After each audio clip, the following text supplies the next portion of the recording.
So my thoughts on the Arrma Limitless. This thing is a beast, man.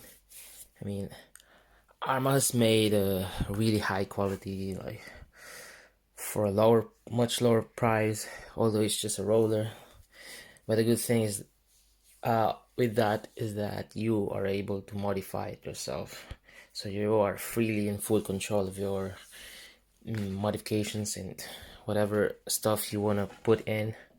So same as mine, I did some mods, not really mods, but just light changes, which won't really affect the performance that much, but it's the cheapest way as it's the budget RC here, so we'll do it things like cheapest stuff. So firstly, I'm gonna start with my bumper. So when it arrived, I immediately put double-sided tapes on the bumper. They're 1 mm thick, should be able to cushion and really protect the bumpers from scratches. Although I've had some scratches here, doesn't matter. I might have used this one like five to 10 times already, and indeed it's effective. Look at this one. I've bumped this plenty of times, but it's able to hold up because of the let's say the double-sided tape placed. Yeah, it does look good, but it's worth it. Secondly, what I've also done, of course, replace the tires for now for my fun runs. So these tires are really holding up better, much better than the other tires from China. So this one's also from China, so it costs around $22, $24, set of 4. And I've used this one on from my previous truggy like 100 times already. It's able to hold up. This one's good. It doesn't balloon that much, so we can see a gap here, real small gap. And if it balloons, it's not able to hit this one. So it's like having a 2 to 3 mm of ballooning. Doesn't matter. And also, well, I've just placed a flashlight here during night time. I just double-sided this one, so no problem. Easy. And also, placed this thing is really hard to handle. I mean, not handle the driving.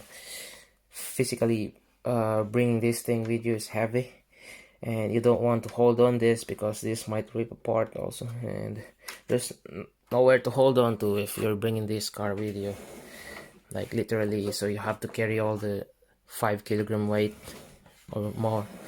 So what I did, I just put a cable tie here, strapping around the tough brace inside there, so it's able to hold up. Like I'm bringing this one, only this, and I'll give you a sample. It's able to hold up. Look at this one.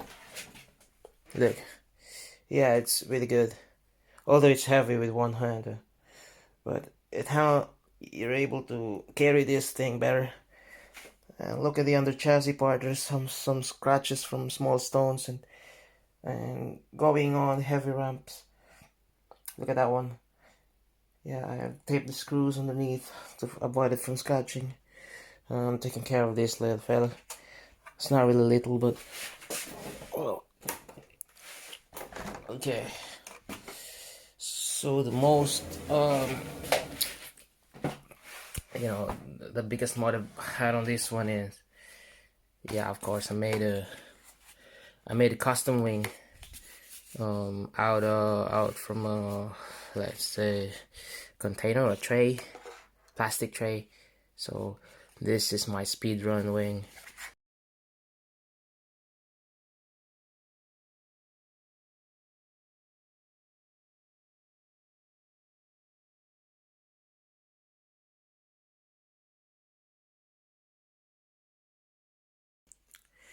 So this wing is a low drag wing.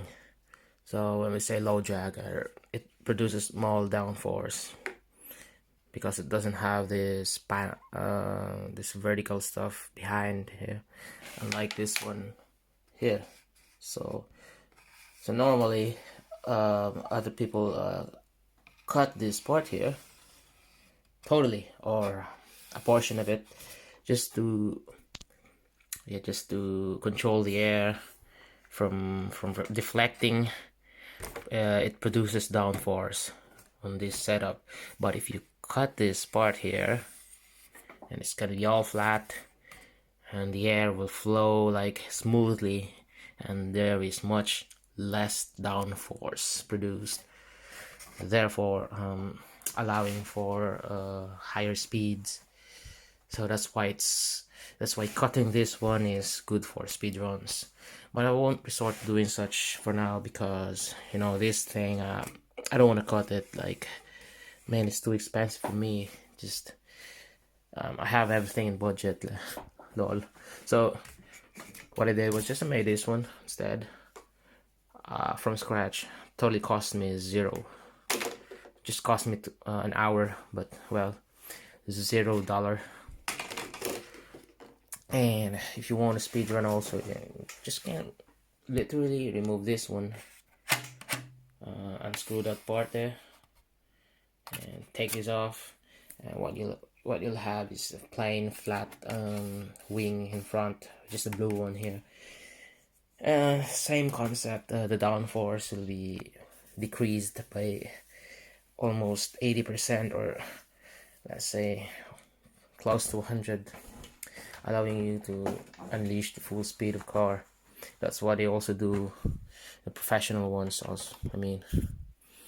So that's the simple concept. The Arrma Limitless, it's patterned after the F1, although an aerodynamic part that I don't like is this, of course, the springs, the shocks in front. We all know that the F1 has inboard suspension. It means that there's only a stick in here instead of a shock, and the springs are placed inside instead. So the stick here will be connected to the shock, and still serves a function of a suspension.